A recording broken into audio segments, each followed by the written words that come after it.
There are many automated robots designed to carry out specific tasks, such as package delivery, but there is not yet a platform for one robot suited to perform multiple different tasks as needed. In order to solve this problem, with guidance from Dr. Majura Selekwa and Dr. Xinnan Wang, a team of NDSU mechanical engineering students, including Basha Bawi, Zachariah Heppner, Adam Laschkewitz, Tanner Nestor, and Felicia Race, took on the task of designing a platform that can be built upon to accomplish a multitude of tasks that improve day-to-day life. Depending on the end-effector attachment, the autonomous high-speed multipurpose ground vehicle would be capable of delivering packages in residential areas, assisting in the rescue of stranded or injured people, and more. The team decided that this robot must be highly maneuverable, operate on all terrain, and have the capacity to reach relatively high speeds. The design of this MGV was divided into subsystems, including frame, body, suspension, power and traction, steering, and controls. Concepts for each subsystem were generated and scored to select the most viable option.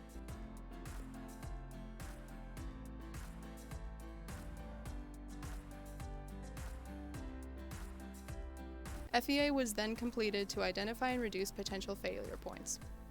Once the final design of the MGV was analyzed, the team started fabrication of the prototype.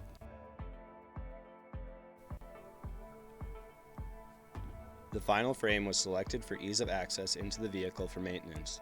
Square steel tubing was welded and painted during fabrication of the frame.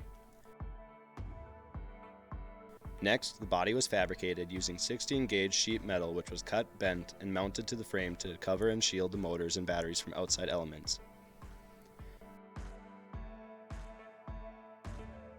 The chosen suspension system uses a double wishbone design for the front and trailing arms for the rear. These were fabricated and installed in the shop by the team. 2 brush-type DC motors that are capable of 4 horsepower each were installed in the rear and ran at 36 volts to generate the vehicle's driving power. 13-inch front and rear all-terrain tires were selected for best traction and maneuverability. For the steering system, a rack and pinion design using Ackerman-style steering was selected and is powered by a stepper motor.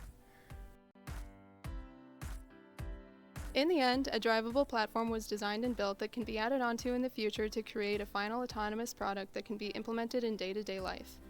For future work on this project, additional effort should be put into refining the suspension and steering systems and sealing the body for waterproofing. Programming will need to be completed and sensors will need to be selected and installed for autonomous control. Also, there will be additional work needed in designing end-effector attachments to perform various functions. We would like to thank the NDSU ME department, our project mentors, and all the individuals who contributed to making this project a success.